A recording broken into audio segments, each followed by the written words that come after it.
1910s, Hartford, Connecticut. Once, the jokes of America's most famous writer echoed in these rooms. Tonight, a tour guide turns off the lights and asks, "Are you sure you want to hear the dark story of Mark Twain's mansion?" This house was built as a dream. Here Mark Twain laughed with his daughters, wrote his books, and believed he had found his forever home.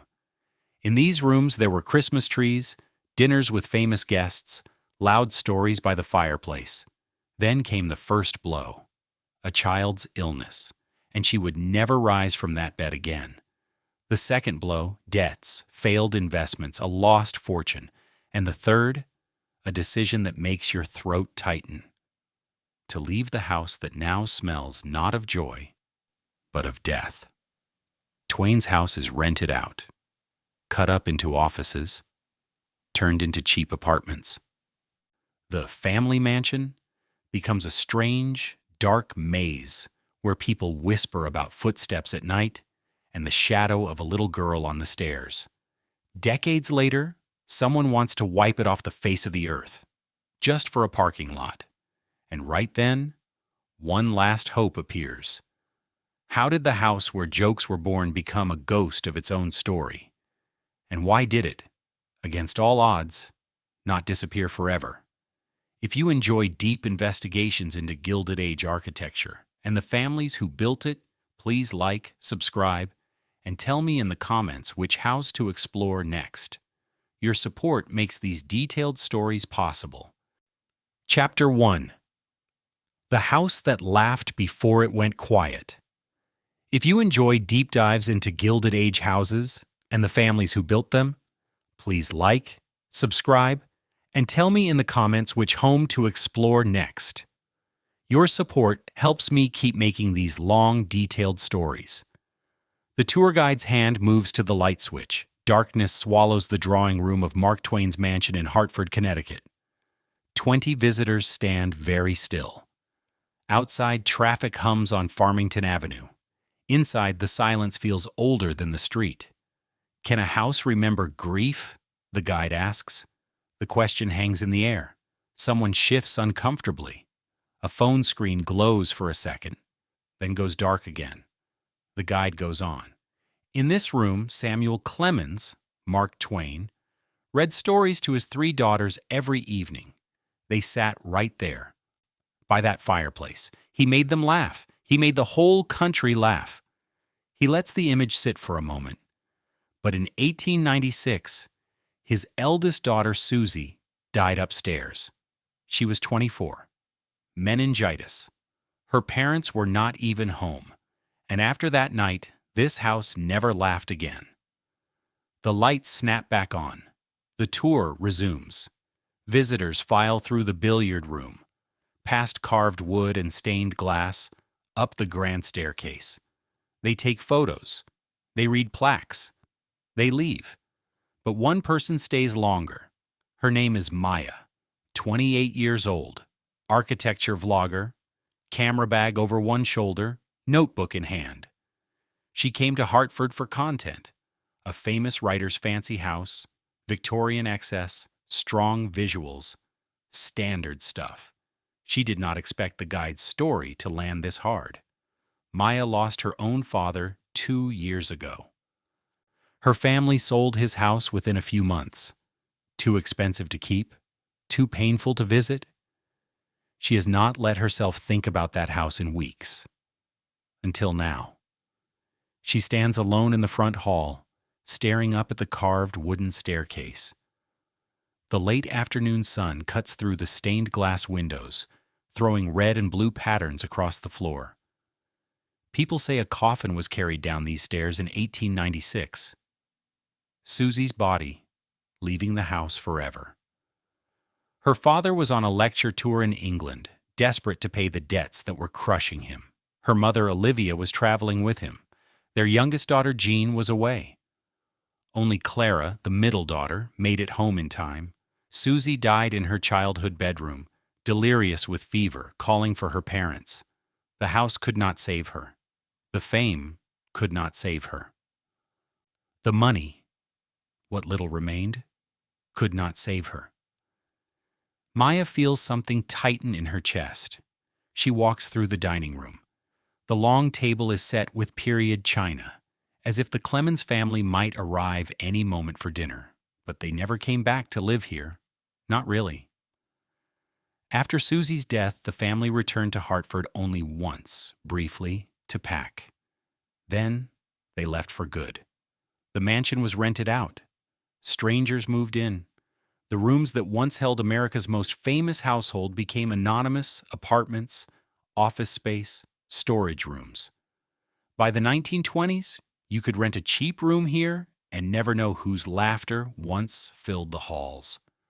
Maya checks her watch. The museum closes in an hour. She has time for one more walkthrough. She climbs the back stairs, narrower and steeper than the grand main staircase. These were the servants' steps. People say 6 or 7 staff members lived and worked in this house during the Clemens years. Cooks, maids, a coachman. Their names are mostly lost. At the top, she finds Susy's bedroom. The door is open. The room is small, surprisingly plain compared to the ornate public spaces downstairs. A single bed, a writing desk, floral wallpaper, faded now, but carefully restored. Maya stands in the doorway. This is where it ended. The dream of the house, the safety of childhood, the belief that success and love could protect you from the world. She takes a photo, then puts her phone away. Outside, the November wind rattles the windows. The house settles, creaking. Somewhere below, the last few visitors are leaving. Maya thinks, I came here for a story about architecture, but this is not about bricks and wood. This is about what happens when the dream collapses, when the house becomes a monument to everything you lost. She turns to go, but stops. On the small desk sits a reproduction of one of Susy's letters. Maya leans closer to read it. The handwriting is careful, hopeful, a young woman writing about her future. She never got one. Chapter 2. Building a dream in brick and ghostly blue. Maya leaves Susy's room and walks slowly down the main staircase, trailing her hand along the carved banister. Every detail in this house was chosen. Every color, every curve of wood, every pane of stained glass. Someone wanted all of this, planned it, believed in it. She wonders, what did Mark Twain see when he first stood on this empty hillside? Hartford, 1873. Farmington Avenue is mud and wheel ruts. The hill overlooks the city, but there is nothing here yet. Just wind, grass, and the distant thrum of factories and church bells below. Samuel Clemens stands with his wife Olivia and the architect, Edward Tuckerman Potter. Clemens is 37, famous, wealthy, hungry to build something that feels permanent. He wants a house full of jokes and light and children. Potter sketches ideas on a pad. Clemens keeps interrupting with his own visions. The billiard room should sit on the top floor with wide windows. The library must connect to the dining room so guests can talk through dinner. The porch should wrap around the house like a steamboat deck. Olivia has different priorities: safety, warmth, a steady home where their 3 daughters can grow up far from the noise of hotels and rented rooms. The cost is substantial. The first budget sits around $45,000. By the time construction ends, the total will climb closer to $70,000. In 1874, money that is a fortune. But Clemens feels sure of himself. His books sell. His lectures pack halls. The money seems to flow in as fast as he can spend it. The architect nods, adjusts his sketches, and takes notes. Within weeks, full plans are drawn. The house rises slowly. First comes the foundation, stone and brick sunk deep into Hartford clay. Then the walls. Red brick with black and orange patterns woven into the facade. The style looks like a hybrid. Gothic touches, Victorian drama, a hint of steamboat whimsy. Potter reportedly calls it modern Gothic, but it does not quite fit any clean label. What everyone can see is that it looks like no other house in Hartford. Workers haul lumber and glass up the hill. Masons lay brick in intricate patterns. Carpenters shape banisters and door frames. The house takes form floor by floor, room by room.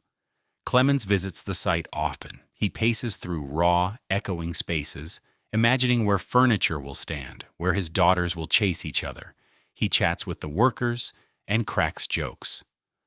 Some of them likely have no idea they are building a home for Mark Twain. To them, he is simply another rich man with oversized plans. The interior work takes months. Italian craftsmen carve the woodwork.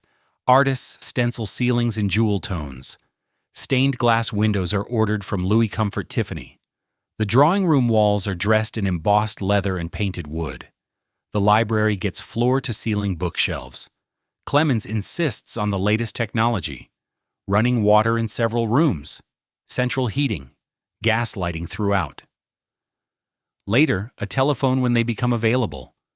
This house must be modern and comfortable, proof that America can build something as refined as any home in Europe. Olivia chooses wallpapers and fabrics. She decides where beds and sofas will go. She thinks about morning light in the nursery and evening fires in the drawing room. The work stretches over years.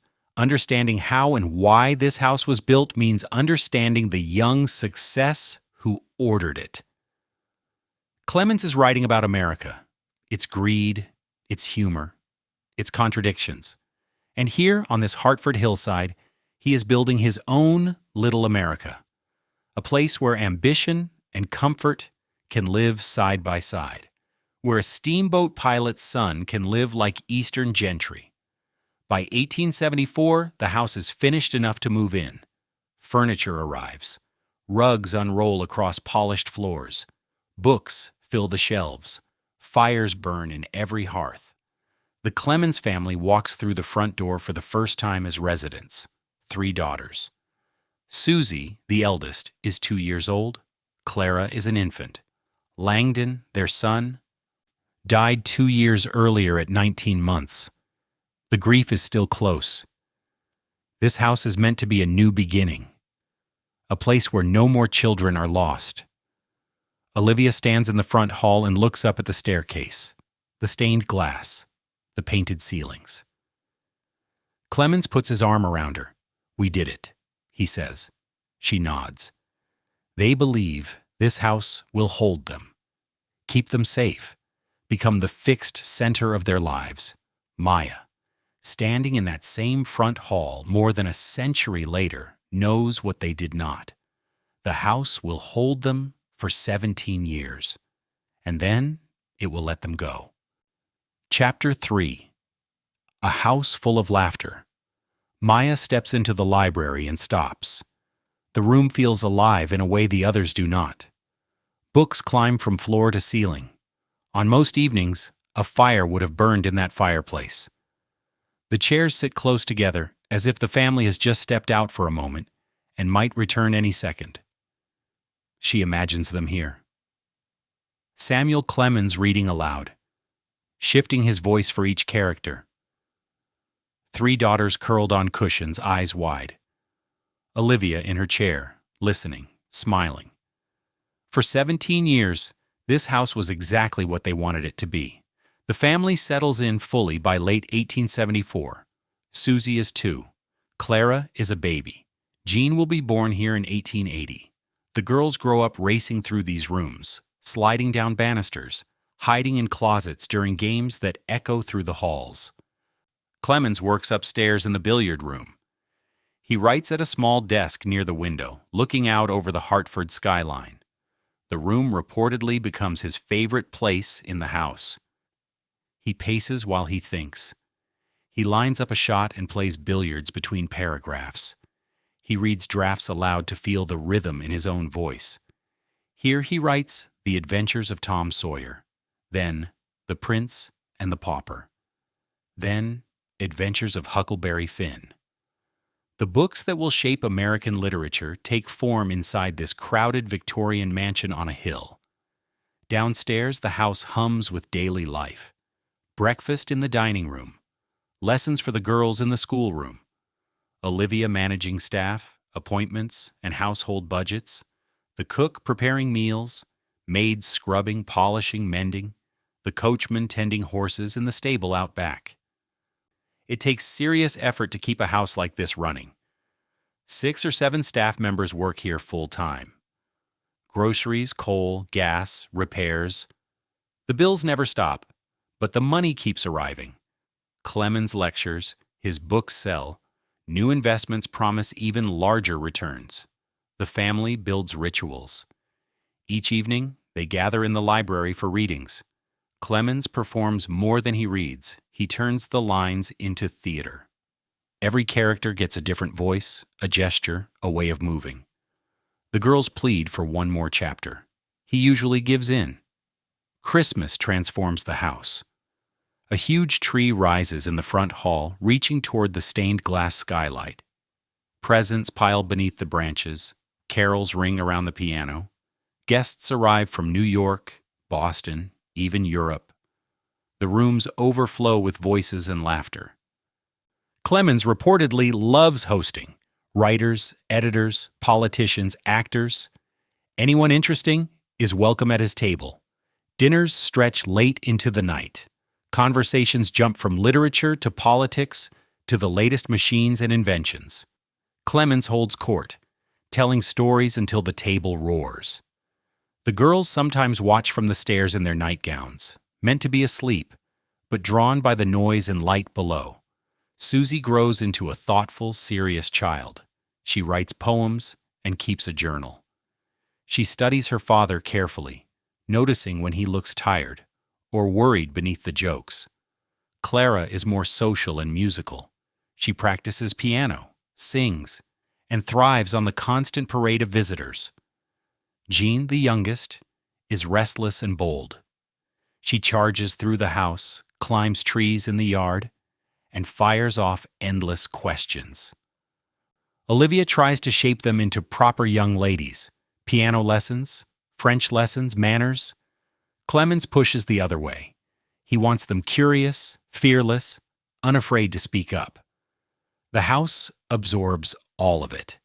The order and the mess, the formal dinners and the midnight games, the quiet hours of writing and the noisy crowds of friends. Maya opens her notebook and writes, "This house was not just shelter. It was their belief made solid. The idea that life could be controlled, shaped, made safe through money, planning, and care." She looks around the library again. Every book on these shelves was chosen. Every lamp placed on purpose. Every rug, every chair, every painting on the wall. Someone obsessed over this room. Wanted it to feel perfect, but perfection has a price. And money, as Maya knows from the guide's earlier comments, was already starting to slip out of their hands. She closes her notebook and walks toward the dining room.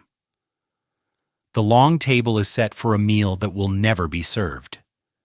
Silver glints in the afternoon light. Crystal catches the sun, throwing sharp sparks across the cloth. Maya counts the place settings. 12. Enough for the family and a circle of guests. She wonders how many dinners played out here. How many conversations rose and fell over these plates.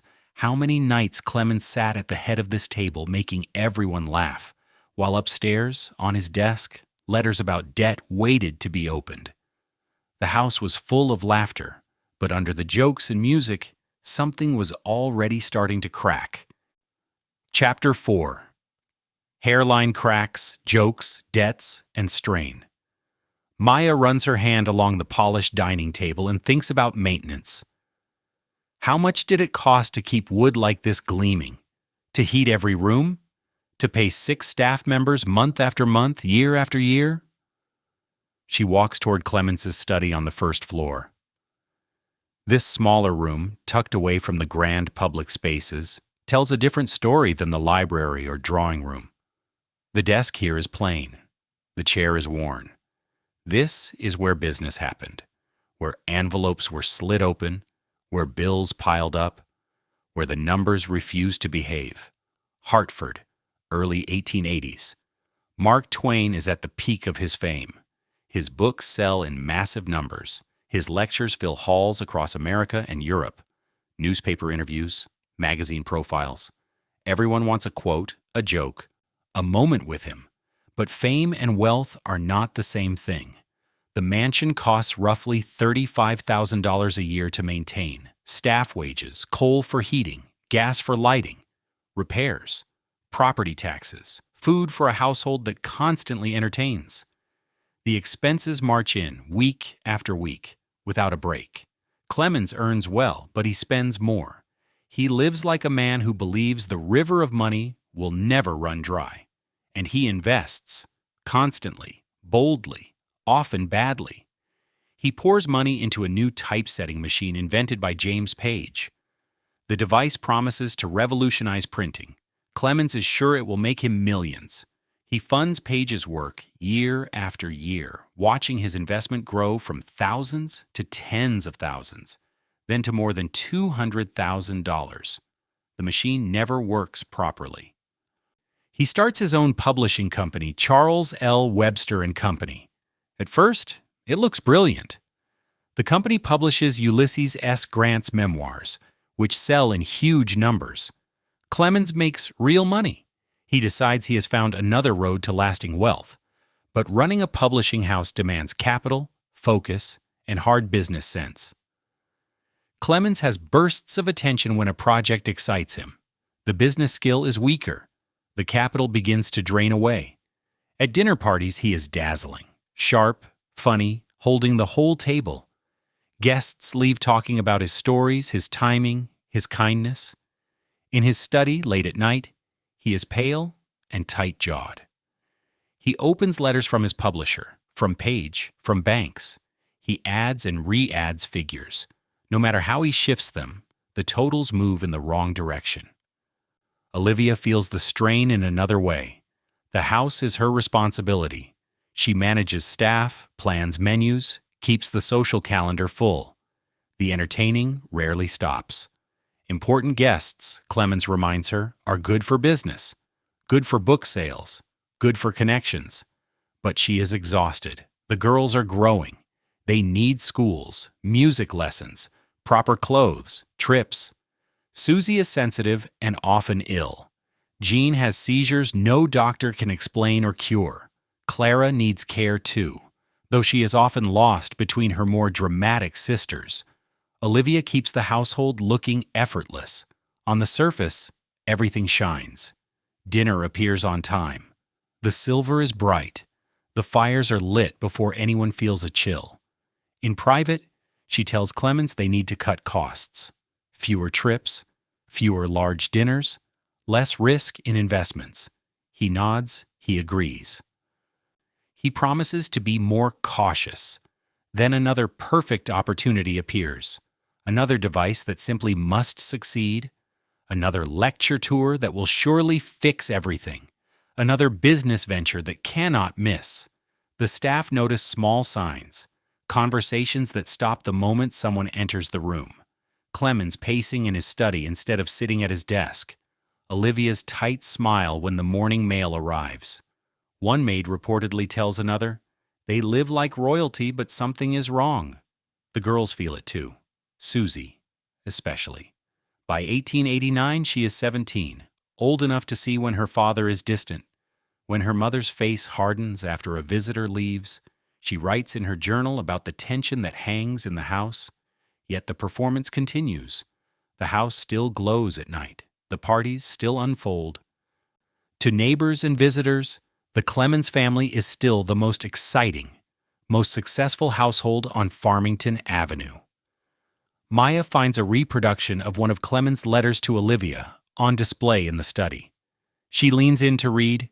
He is explaining why a new investment will work, why this next lecture tour will repair the damage, why she should not worry.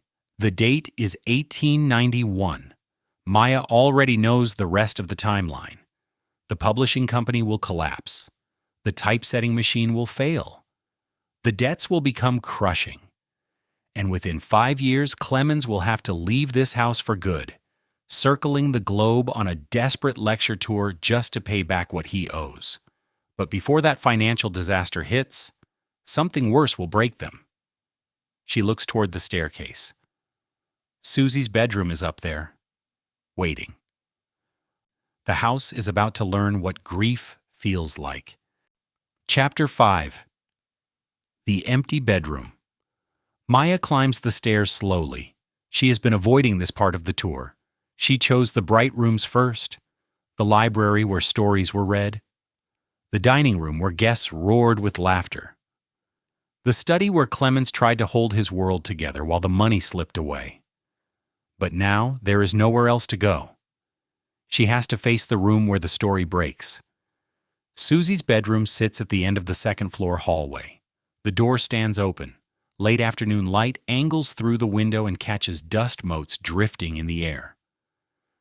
Maya steps inside. The space is smaller than she imagined. A single bed with a white coverlet.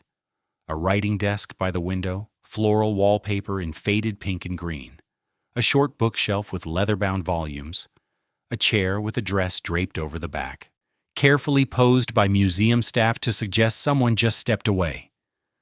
But Susy Clemens never stepped away. She died here, August 1896. The family is scattered. Clemens and Olivia are in England on a lecture tour, a last attempt to pay back crushing debts. Clara is with them. Jean is staying with family friends somewhere else in America. Only Susy has come back to Hartford. She is 24. That summer, she returns to the house and stays with the family's former housekeeper. She wants to be home. This place still holds a meaning no rented flat can touch: safety, childhood, better days. Then she falls ill. It happens quickly: fever, headache, confusion, meningitis. Though the doctors do not understand that at first. The housekeeper sends telegrams, urgent messages. Come home. Susy is very sick, but the Atlantic is wide. Telegraph lines carry words, not bodies. Clemens and Olivia scramble to book passage, but ships need days to cross. They pray, they wait. They hope the next telegram will say better. In Hartford, Susy's fever climbs. She becomes delirious. She calls for her parents. She cannot understand why they are not at her bedside. The housekeeper sits with her hour after hour. Doctors come and go. Nothing they try makes a difference. The bedroom turns into a sick room. Medicine bottles cluster on the nightstand. Damp cloths lie ready for her forehead. The curtains are drawn against light that stabs at her eyes. Her writing desk remains in the corner, covered with her papers, half-finished poems, letters she started but never sent, a journal where she wrote about what she wanted from the years ahead. She dreamed of becoming a singer, an opera performer. She had talent. She had plans. She stood at the edge of her adult life, ready to step onto the stage. Instead, she dies in her childhood bedroom on August 18, 1896. She is not truly alone, but her parents are still far away. The housekeeper and a few servants are with her. The telegram that reaches Clemens and Olivia at sea is short and final. Susy died today. Clemens reportedly breaks, completely. Olivia collapses. Clara is shattered. At the next port, they turn the ship around and race back toward America, but they are too late for the funeral, too late for anything except grief. When the family finally returns to Farmington Avenue, the house that once overflowed with life now smells of death and wilting flowers. Bouquets from the funeral still crowd the rooms. The air feels heavy, still. Wrong. Clemens drifts through his own home like a visitor. He walks to Susy's room and stops in the doorway. He cannot step inside. Olivia tries once, then never again. The bedroom is shut. The door stays closed. The house itself feels cursed now. Every corner holds a memory of Susy as a child, running down the stairs, laughing in the library, playing the piano in the drawing room. But she is not a child anymore. She is gone. and the house that was supposed to protect her did nothing. Within days, Clemens and Olivia leave Hartford. They cannot stay in these rooms. Every wall presses on them. Every hallway whispers what they lost. They never live in this house again. Not as a family. Not in any real sense. The mansion on Farmington Avenue, built as a promise of safety and permanence, has become a monument to failure. The money is gone. The daughter is gone. The belief that you can build something strong enough to keep tragedy out is gone with her.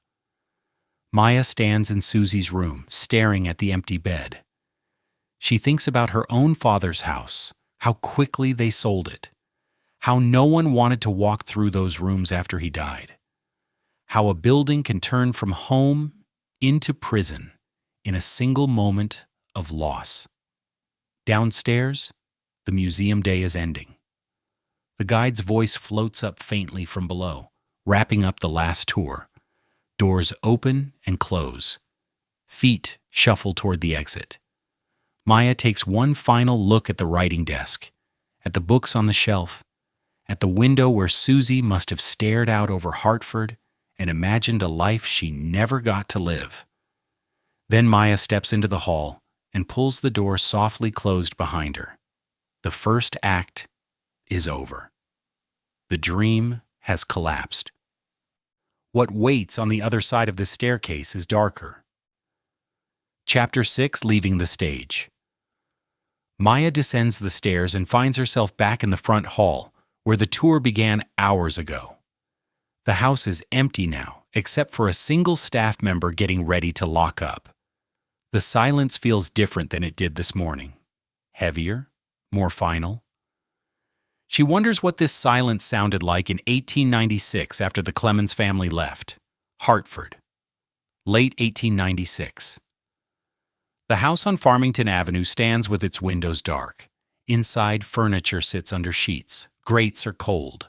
No fires burn in the hearths. The staff has been dismissed. The family is gone. Clemens and Olivia cannot bear to return. Every room reminds them of Susy. Every hallway holds an echo of her voice.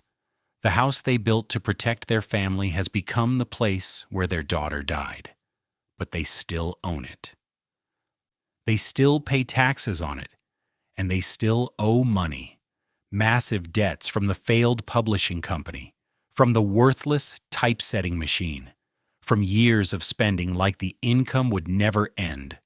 Clemens is 59, broke, grief-stricken, famous but financially ruined.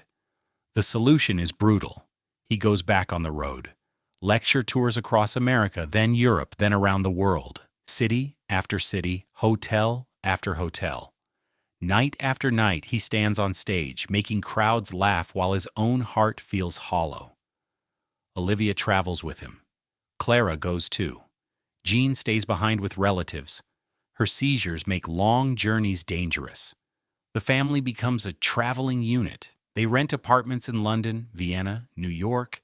They stay nowhere for long.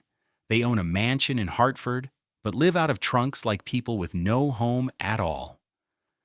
Lecture money comes in slowly, one performance at a time. Clemens pays his creditors bit by bit, determined to clear every debt. His honor demands it. His pride demands it. It takes years. Meanwhile, the house sits still. Then someone suggests renting it. The property is too valuable to stand empty. The mortgage must be covered. Taxes are due whether anyone lives there or not. If the Clemens family will not come back, another family can. Clemens agrees, reluctantly. Olivia never wants to see Hartford again, so the choice falls to him alone.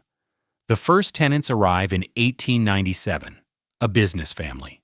Respectable. Quiet. They sign a lease and begin sending monthly rent. The mansion becomes someone else's address. These new residents walk across the same floors where Susy played as a child. They sleep in bedrooms where the Clemens daughters once dreamed about their futures. They eat dinner in the room where Mark Twain used to hold court at the head of the table. But they are strangers. They have no history with this place. The famous writer is a selling point, not a wound. The landlord mentions his name but says nothing about the dead daughter, the failed devices, the family pulled apart by grief and debt. The rooms lose their story. One family moves out. Another moves in. The house is kept in decent repair, but no one loves it the way the first owners did. It is an asset now, not a refuge. Clemens continues his exile. He writes, he performs, he mails payments. But he never writes about the Hartford house. That chapter is closed in his mind, too raw to touch. Olivia's health begins to fail. The endless travel, the grief, the slide from wealth into worry. It wears her down. Her heart weakens. Some days she can hardly walk. Clara stays close to her. Jean's seizures grow worse. The family that was supposed to be sheltered by that grand house on the hill is scattered, sick, barely holding together. In 1803, Clemens finally pays off his debts, every creditor, every dollar. His honor is officially restored. Newspapers praise his honesty and stubbornness, but the victory feels thin. He is 70. His wife is failing. His daughters are struggling. And he still owns a house in Hartford that he will never again cross the threshold of. In 1804, Olivia dies in Italy, not in Hartford, not in the house she helped design and furnish, in a rented villa, far from the city where she once tried to build a permanent life. Clemens is shattered again, deeper than before. He returns to America but steers clear of Hartford. Instead, he builds a new house in Connecticut, smaller and simpler. He names it Stormfield and tries, in his own way, to start from scratch. The Hartford mansion stays rented. Seasons turn, paint fades, wood darkens. The carved details survive, but something at the core feels missing. Maya checks her phone. The museum is officially closed now. The staff member walks over, still kind even at the end of his shift. "We're locking up," he says, "but you can come back any time." She nods, thanks him, and steps out into the November cold. Behind her, the mansion's windows briefly glow and then go black as the last interior lights click off one by one. The house that Mark Twain built goes dark again. And what comes next, Maya knows, is worse than abandonment. It is the slow transformation into something almost unrecognizable. Chapter 7. Strange Tenants and Whispered Stories. Maya stands on the sidewalk outside the mansion, pulling her coat tighter against the wind. From here, the house looks different. Taller, more severe. Gothic, almost theatrical. The kind of building that collects stories, whether anyone wants it to or not. She thinks about everyone who lived here after the Clemens family left. Strangers sleeping in Susy's room, children running down the same stairs where a coffin was once carried, new families building fresh memories inside rooms, still lined with old grief. Did they feel it? Did they know? Hartford, early 1900s. The mansion changes hands again and again. One tenant leaves, another moves in. The house becomes a revolving door of temporary lives. A businessman and his family rent the second floor for 2 years. His children play in the same nursery where the Clemens daughters once chased each other. But these children are different. They do not know the history. To them, it is just a big, odd house with strange angles and too many stairs. The businessman's wife reportedly tells a friend she dislikes the drawing room. Something about it feels wrong to her. Too still. Too watchful. She goes in only when she must. Downstairs, another family rents the first floor rooms. A widow and her adult son. They live quietly, rarely entertaining. The son works as a clerk downtown. The mother stays home, cooking in the kitchen that once fed crowded dinner parties and midnight guests. At night, she hears footsteps overhead. In the corridors. Soft, light steps like a child's bare feet. She mentions it to her son. He shrugs. Old houses creak, old houses settle. That is all. But the sounds return, night after night, always in the same hallway, same soft tread. The widow finally asks the landlord about previous tenants. He gives her the surface story. A famous writer lived here once. Mark Twain. You have heard of him, of course. She pushes gently. Did something happen here? He hesitates, weighing how much to say. Then, his daughter died upstairs long ago, but that is in the past. The widow stops asking questions, but she does not stop hearing the footsteps. Word spreads slowly through Hartford. People begin to say that the house where Mark Twain lived is haunted. Neighbors pass stories over back fences and at corner shops. Each retelling adds a new detail, a new twist that might be true or might be invention. A child's laughter echoing in empty rooms. A figure on the staircase that vanishes when you look twice. Doors that close by themselves. A cold patch in the hallway outside Susy's old bedroom. Servants whisper in the kitchen. One maid refuses to go upstairs alone after dark. Another leaves her job suddenly, without a clear reason. The tales swell with each new voice. Mark Twain's house becomes Mark Twain's haunted house. The dead daughter becomes a full ghost legend. Real grief is turned into something people tell for a shiver and a smile. Local children dare each other to touch the front gate at night. Teenagers stand on the sidewalk after dark, staring up at the windows, inventing stories about the shapes they think they see.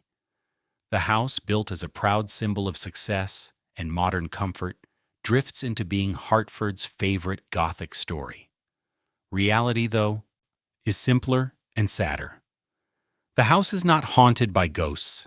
It is haunted by memory, by the weight of what happened here, by the gap between what was promised and what life actually delivered. Tenants keep arriving and leaving. Most stay a year or two, then move on. The house is expensive to heat. The layout is awkward for ordinary families. The rooms are too large, too formal, built for a style of entertaining that no one does anymore. By 1917, Mark Twain himself is gone. He died in 1910, never having come back to Hartford, never again facing the rooms he once loved. Jean died in 1909, drowning in a bathtub during a seizure. Only Clara survives, and she wants nothing to do with the Hartford mansion. She has her own life now, her own home. To her, this house is just an asset, a line on paper. A weight, she sells it.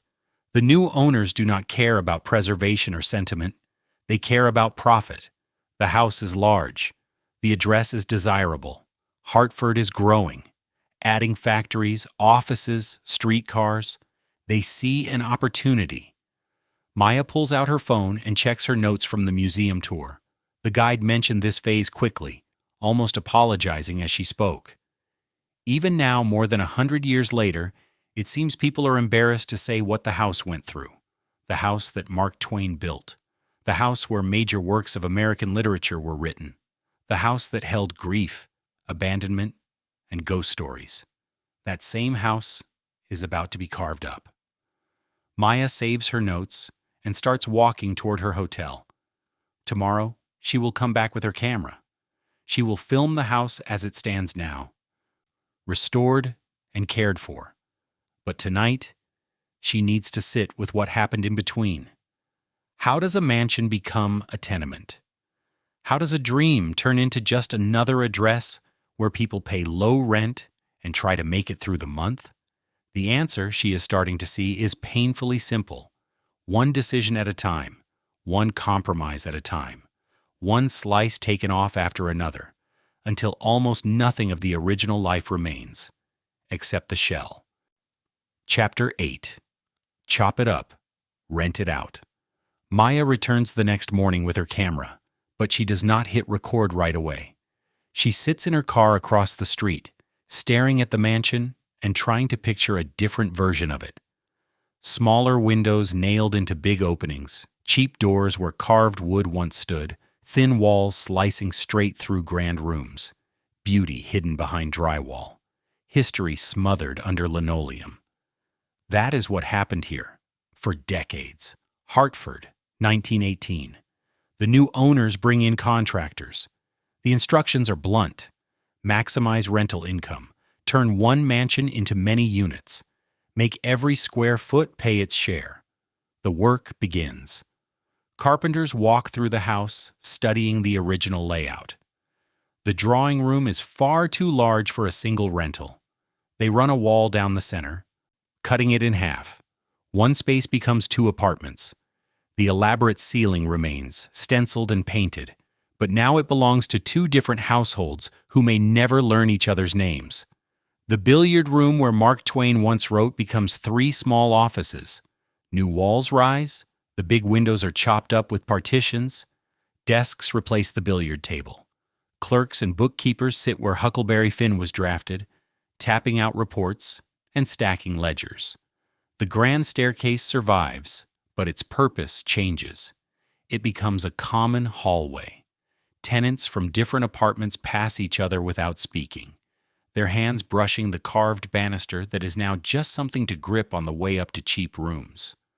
The library loses its books. Shelves are torn out. The space is carved into 2 cramped flats, each barely large enough for a bed and a small table. A stenographer rents one side. A factory worker lives on the other. They share a thin wall and can hear each other's arguments, coughs, and dreams through it. The kitchen is carved up too. Several hot plates, several ice boxes. Tenants share the same original space but cook separately, watching the clock, trying not to collide during the morning rush. From the street, the house still looks grand. Brick facade, Gothic windows, wraparound porch. But inside it becomes a maze. Narrow passages, abrupt angles, doors that open straight into other doors, rooms that feel wrong because they were never meant to exist in that shape. The rent is low. That is what counts now. Hartford is growing. Workers need places to live.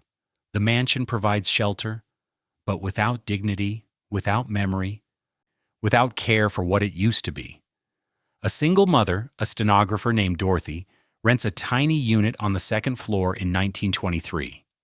1 room. A shared bathroom at the end of the hallway. $50 a month. She works downtown 6 days a week. She comes home exhausted, makes dinner on a hot plate, and sits at her small table typing extra freelance work for a few more dollars. At night, she feels watched, not by ghosts, but by the room itself. The space is too fine for what it has been turned into. She can see bits of the original wallpaper peeking out underneath newer, cheaper layers. The window glass is old and wavy. The floorboards are wide and solid, nothing like the thin wood in newer buildings. Someone built this room to matter, to last.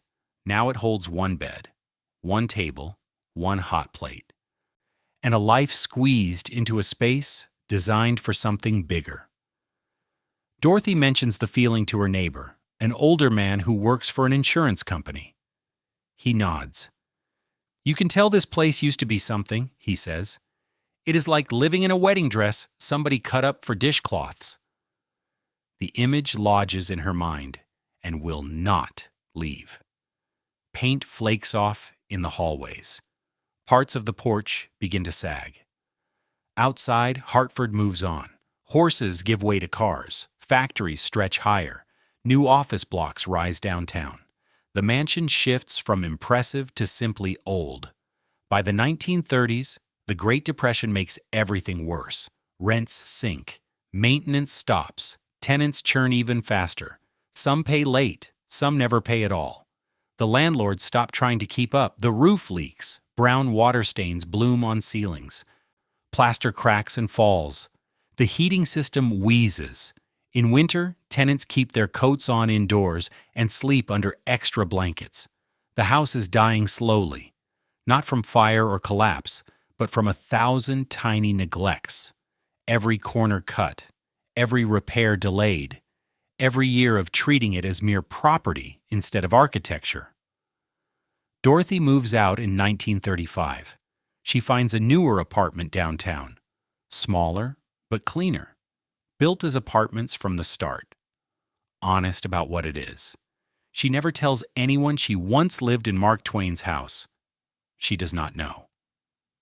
The landlord never bothered to mention it. And even if he had, what would it change? The building she knew was not Mark Twain's mansion. It was just another address where poor people tried not to freeze. Maya finally lifts her camera. She films the drawing room as it stands today, restored and glowing. She moves through the library, the billiard room, the grand staircase. But in her mind, she can still see the walls that once cut these spaces in half, the flimsy partitions, the cheap paint, the slow erasing of every choice the Clemenses family made. She wonders, at what point does a house stop being a home and become just a container for survival? And once that happens, can it ever truly come back? Chapter 9. The Letter That Almost Buried It. Maya lowers her camera and walks to the window. Outside, Farmington Avenue is busy with afternoon traffic. Cars slide past in steady lines. Pedestrians cross with coffee cups and phones in hand. Hartford has moved on from the 1930s, from the Depression, from the long stretch when this house was just cheap apartments and crumbling offices. But the house almost did not make it this far. She turns back to the room, trying to picture it empty. Windows boarded, wallpaper peeling, city notice on the door, condemned, scheduled for demolition. That nearly became its ending. Hartford, 1955. The mansion is about 75 years old and looks every single year of it. The cut-up apartments are barely habitable. The old heating system fails more often than it works. The roof leaks in a dozen places. Plaster drops from ceilings in pale chunks. The front porch sags and feels unsafe. The current owner is exhausted by it, done with repair bills, tenant complaints, and furnace calls at midnight. The building has become more burden than asset.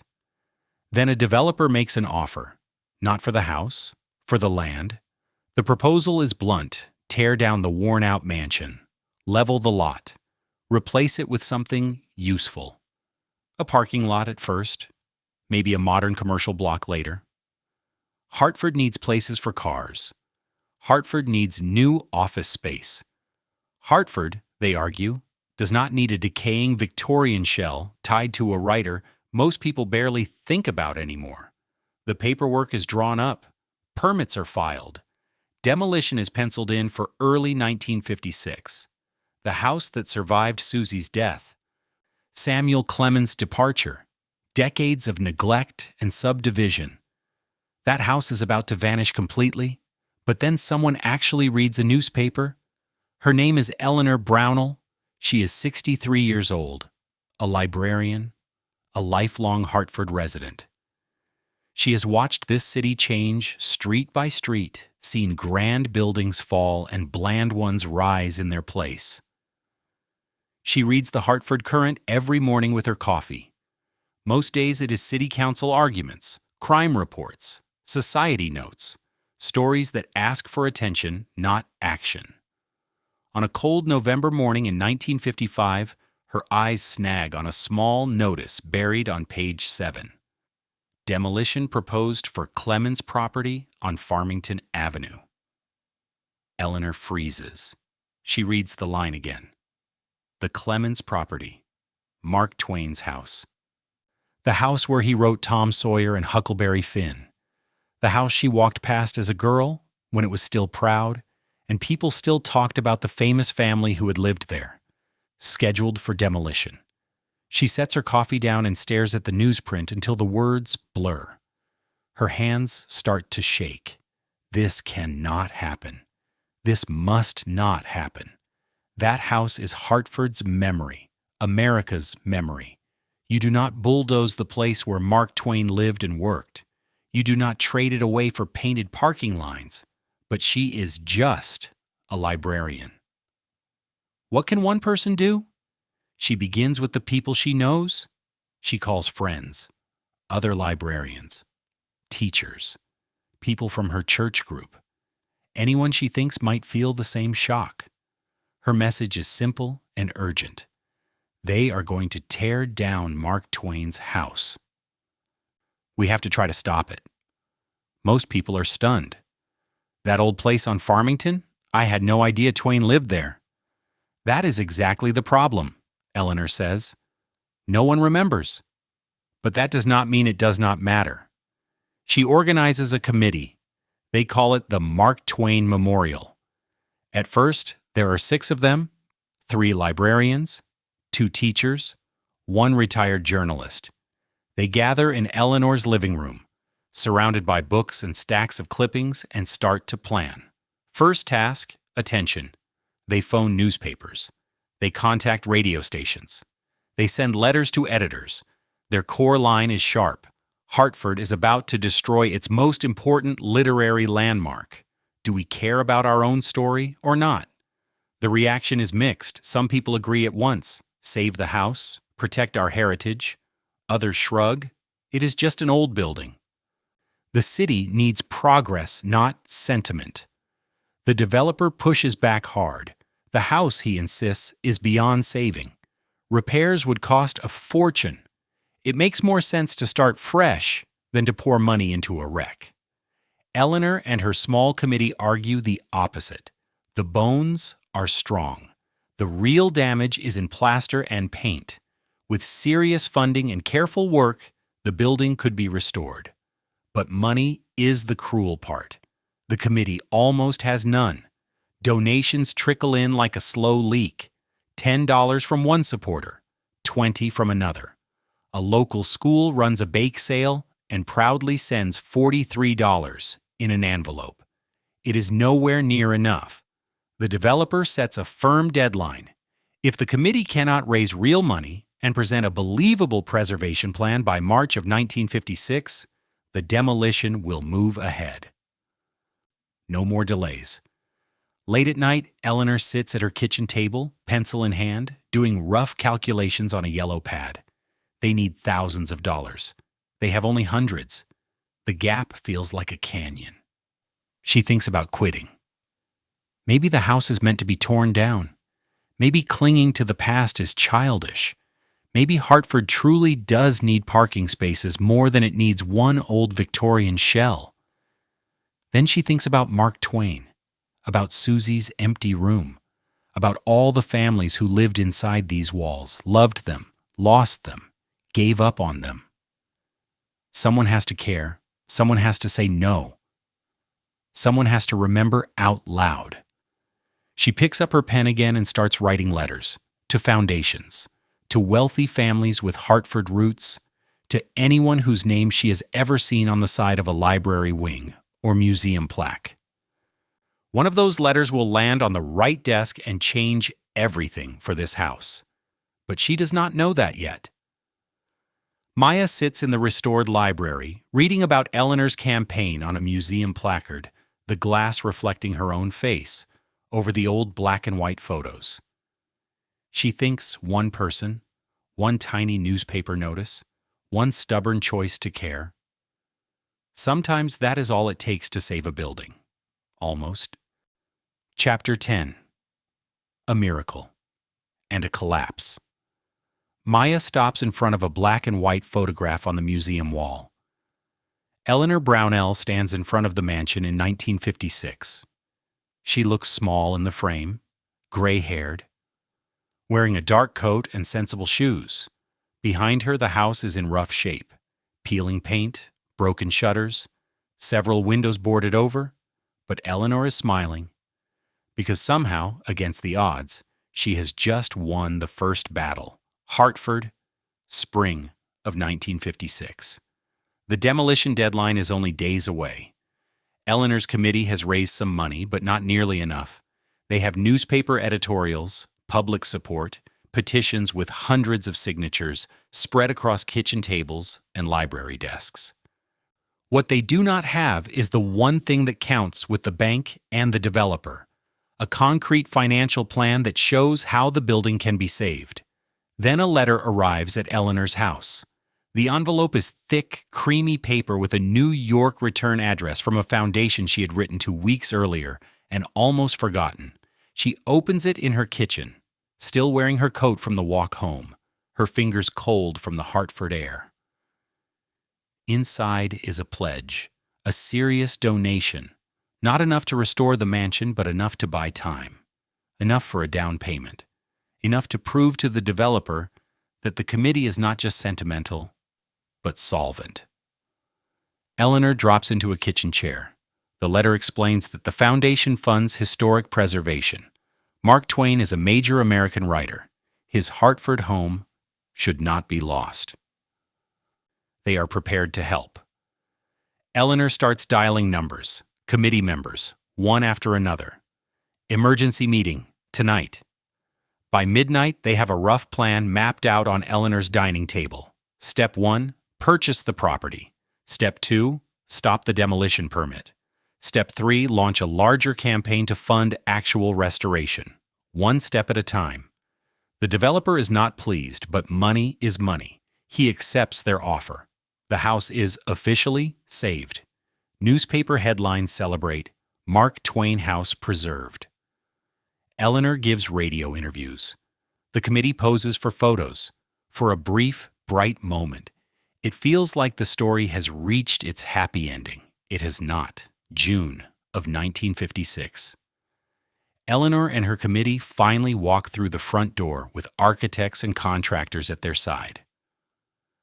They knew the inside would be rough. They expected leaks, cracked plaster, bad wiring. Nothing prepares them for what they actually see. The carved woodwork is gouged and broken, entire sections ripped out by past owners. Many stained glass panels are cracked or missing altogether. Elaborate ceilings sag, stained brown and black from years of water intrusion. The heating system is not just old, it is dead. The plumbing is rusted and unsafe. The electrical wiring snakes through rooms in ways that ignore every modern code. Walls slapped up to make apartments block original sightlines. Floors feel spongy in places and need reinforcement. The roof must be replaced, not patched. There are cracks in the foundation itself. An architect walks through the wreckage, then turns to Eleanor. "This is not restoration," he says quietly.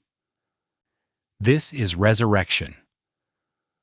The cost estimate arrives weeks later. Full restoration will require hundreds of thousands of dollars. Perhaps more. The numbers land on the committee table like a weight. The foundation grant was enough to secure the deed and halt the wrecking crew. But bringing the house back to life? That is another universe of money. The committee gathers again. The mood has shifted. The earlier excitement has drained away, replaced by a hard, tired silence. They have saved the building from bulldozers, yet they cannot open it to the public. Not safely. Not with ceilings ready to fall and wiring that could spark a fire. Right now, the house exists in limbo. Too important to destroy. Too broken to use. One member suggests selling it on, letting another buyer take the risk. "At least it will not be a parking lot," he says. Eleanor shakes her head.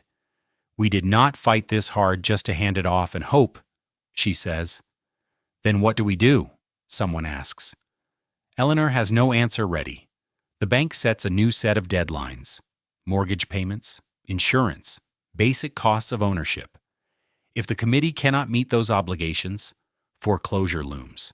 They launch another campaign, this one fueled more by grim determination than excitement.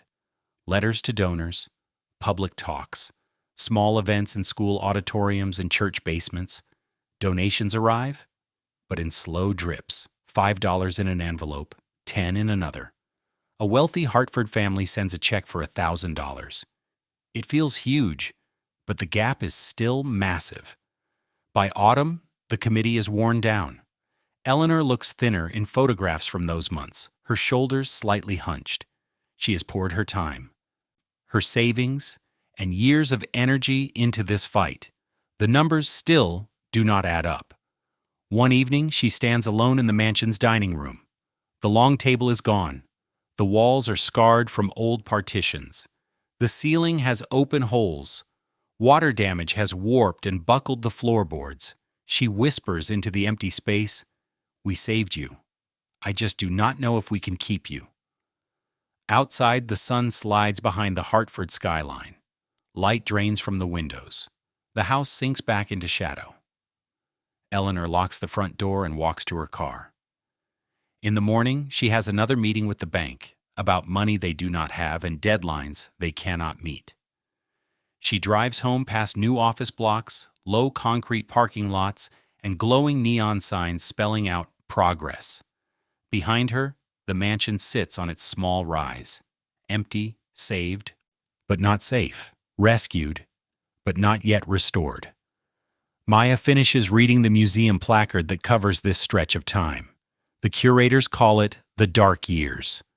From 1956 to 1963, 7 long years of barely hanging on.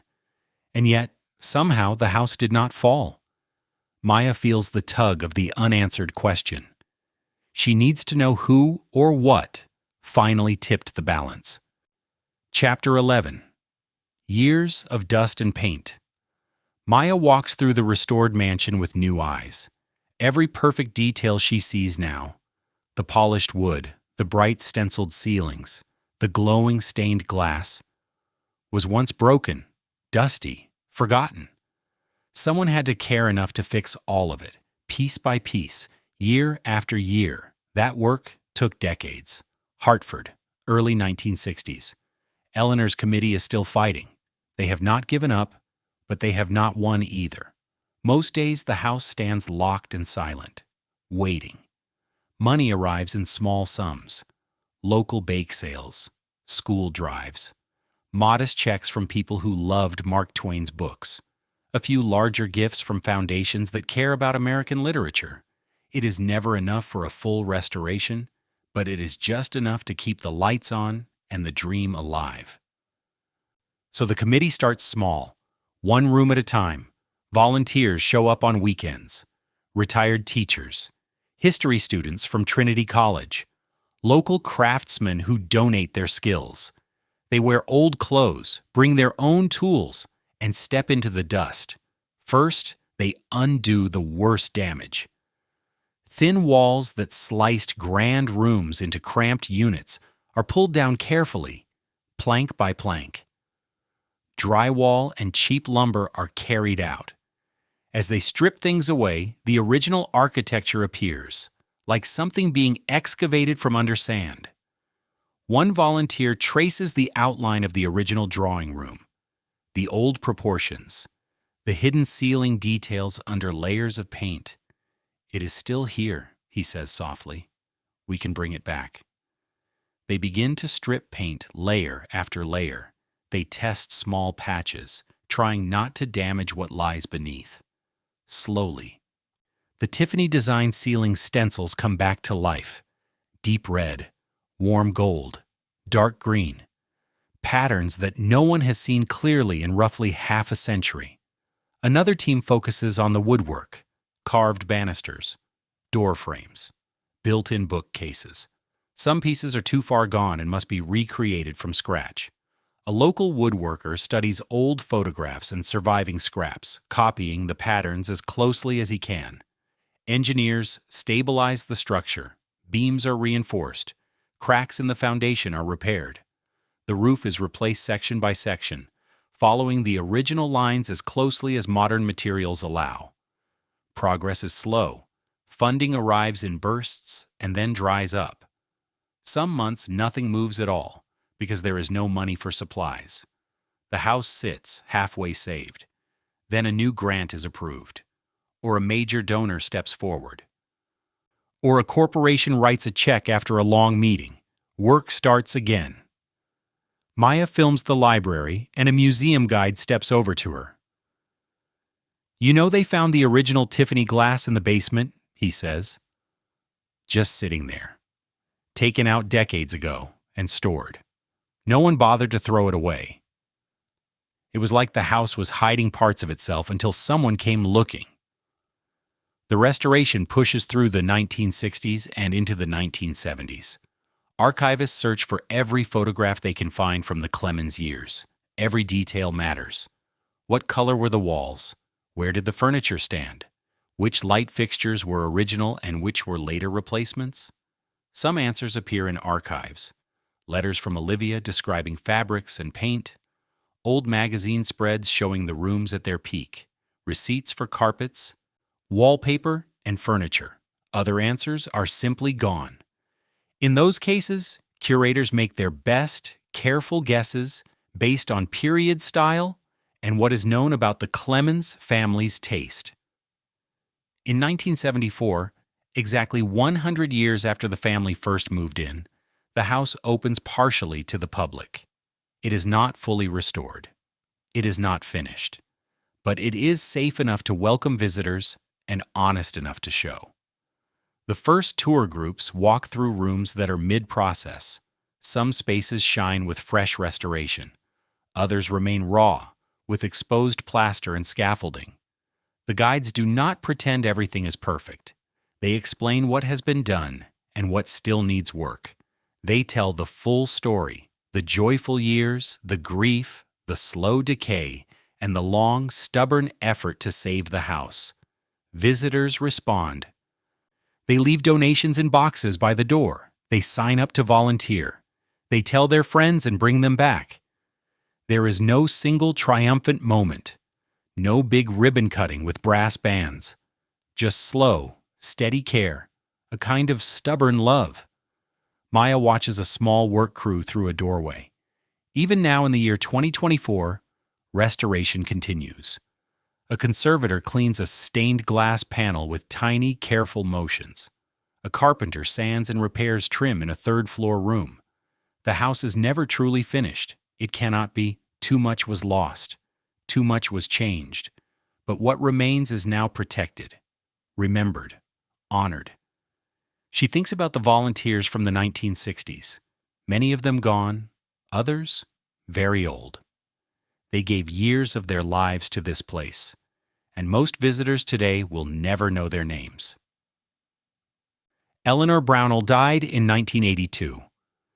She lived long enough to see the house open, to watch visitors climb the staircase she fought to save. She saw her impossible idea become real. She did not live to see every room restored. That work is still happening. Maya films the entrance hall one last time. The carved staircase, the stained glass, the painted ceiling. What moves her most is not the beauty itself, but the cost of bringing that beauty back. The years. The money. The belief that something broken can still be made whole. Not perfectly, never perfectly, but whole enough. Chapter 12, Centrine, The Journal in the Floorboards. Maya spends her third day at the mansion filming behind-the-scenes material with the museum staff. A preservation specialist named Robert guides her into spaces visitors never see. Storage rooms packed with labeled boxes. Workshop tables covered in tools and fragile fragments. Finally, the attic. Most people never come up here, Robert says as they climb the narrow stairs. But this is where the real stories hide sometimes. The attic is low and dusty. Light slips in through small dormer windows. Rough wooden beams stretch overhead. Along the walls, boxes sit stacked in uneven rows, each marked by decade. Robert is checking the structure after recent storms, scanning for freshwater damage and soft spots. Maya follows with her camera, filming exposed rafters, old insulation, and the layered history of the roof from below. People think restoration is just about making things pretty, Robert says. It is really about figuring out what happened. You learn to read the building like a book. He kneels near one corner where several floorboards look different from the rest. See here? These boards were replaced in the 1920s probably. Different wood, different nails. The house keeps its own record if you know how to look. He presses one board. It shifts slightly under his hand. Loose. This should be secured, he mutters, jotting a note. Maya sets her camera on a nearby box and helps him lift the board. Underneath, In the shadowed gap between the joists, something dull catches the light. A small notebook, water damaged, leather cover gone almost black from age and moisture. Robert lifts it out carefully. The pages cling together. The spine is nearly gone. "This should not be here," he says quietly. The tone in his voice has changed. They carry it down to the conservation lab. Robert pulls on gloves, now handling the notebook like it might crumble if he breathes too hard. Using a thin metal tool, he eases the pages apart millimeter by millimeter. Inside, the handwriting is faint but still readable. Pencil, not ink. A woman's script, small and controlled. Maya leans closer. The first dated entry is from 1922. The writer gives only initials, E.M. She is a tenant. She rents a small third-floor room for $12 a month. The entries are brief. Notes about long days at work, about coming home exhausted. About winters so cold she sleeps in a coat and summers where the heat traps itself under the roof. About neighbors she hears through thin walls but never really meets. One entry stops Maya cold. March 8, 1923. Mrs. Patterson says a famous writer lived here once, but I do not believe her. This house is too sad and broken for anyone famous. It feels like a place people forgot. I feel forgotten here too. Sometimes I think the house knows. We are both just waiting. Months later, another entry. September 14th, 1923, leaving tomorrow. Found cheaper rooms downtown. I will not miss this place. Too big and too empty and too full of ghosts at the same time. But I feel bad leaving it. Like I am abandoning something that cannot take care of itself anymore. The final entry reads, I hope someone remembers this house someday, not because of the famous writer, because of all of us who lived here when nobody cared. We existed here too. That should count for something. Maya feels her throat tighten as she reads. She thinks about everyone who passed through this house in its dark years. The stenographer working late, the factory workers dragging themselves up the stairs, clerks, widows, single mothers, people who handed over rent and tried to survive, then moved on and vanished from the record. No one saved their stories. No one mounted plaques for them. The museum tells Mark Twain's story, Susy's story, Olivia's story, even Eleanor's story. But E.M.? She is just initials in a water-scarred notebook, hidden under a random floorboard, found only because a board had come loose. Can we add this to the archives? Maya asks. Robert nods at once. Of course. This is the house's history too. He lets her photograph the pages. Under soft lights, he positions the notebook gently so the spine is not stressed, turning each sheet with gloved fingertips. That night, back in her hotel room, Maya scrolls through the photos on her laptop. She reads E.M.'s words again. We existed here too. That should count for something. Maya opens a new document. At first, she plans to continue the script she outlined before coming to Hartford. But her fingers do not follow that plan. Instead, she starts writing something different. A story where E.M. stands beside Mark Twain, where the stenographers and clerks and widows are part of the mansion's timeline, not just background noise. A story that admits the whole truth, the glory years, the years of grief, and the long, quiet decades when the house was simply a tired building where ordinary people tried to get by. She writes late into the night. Her video will not be just about Mark Twain's mansion as a Gilded Age postcard. It will be about what houses keep inside them. Fame and heartbreak, dreams and damage, the celebrated and the forgotten. All of it matters. All of it is real. She thinks about her own life, her student loans, her small apartment, the constant feeling of being one tiny person in a very large, very loud world. Easy to overlook, easy to erase. Maybe that is why this house hits her so hard. Not because it was once grand, but because it fell apart and still survived. because in the end, someone chose to remember it. Chapter 13. A Haunted House That Heals. Maya posts her video 3 weeks later. She keeps the title simple, The Dark Story of Mark Twain's Mansion.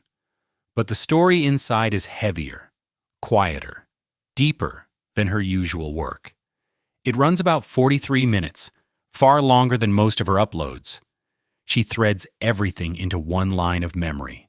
The family's joy in the 1870s, Susy's death, the sudden abandonment, the long years of decay, the cheap apartments carved out of grand rooms, Eleanor's desperate fight, the slow, stubborn restoration, and finally, E.M.'s journal, her words read aloud in the empty drawing room.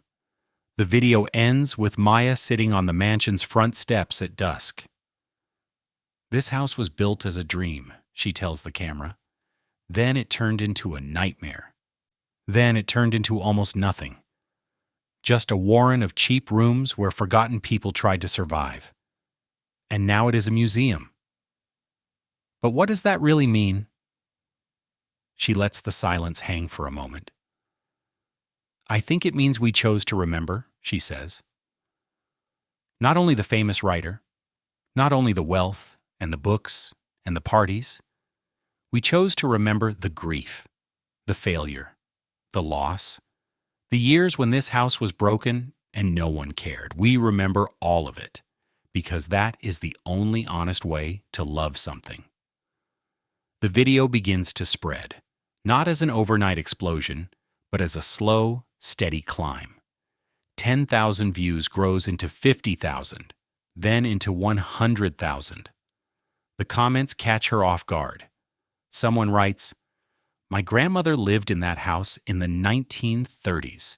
She never told us it was Mark Twain's house.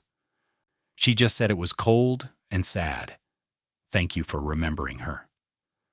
Another viewer says, "My family is going through foreclosure right now. This video made me cry, but also gave me hope. Houses can come back. Families can live through loss." Another comment, "I work in historic preservation. This is the clearest explanation I have seen of why we do this work. It is not mainly about buildings. It is about refusing to let stories disappear." The Mark Twain House and Museum reaches out. They want to feature E.M.'s journal in a new exhibit about the mansion's full life, every era, every layer of use, not only the years when the Clemenses family lived there. Maya says yes immediately. She returns to Hartford for the opening. Near the front entrance, the museum has built a small but precise display. E.M.'s notebook rests in a climate-controlled case. Beside it are photographs of the mansion during its tenement years and a list of documented residents from the 1920s and 1930s, reconstructed from city records. Over the display, in large type, is a single line from the journal. "We existed here too." That should count for something. School groups pause to read. Tourists lift their phones for pictures. A few older Hartford residents begin sharing their own memories of the building when it was sliced into apartments and offices. One woman, 93 years old, tells Maya, "My father rented an office here in 1941. I visited once as a girl. I remember thinking it was the saddest building I had ever seen. So beautiful, but so broken." She turns to look at the restored drawing room, glowing now under careful lights and polished wood. "I am glad it came back," she whispers. Maya is glad too. She thinks about all the ways houses haunt us, not with ghosts, but with memory, with the weight of everything they have seen and held. This house has witnessed joy and grief, success and ruin, love and abandonment, fame and near total anonymity. And somehow, against the odds, it survived all of it.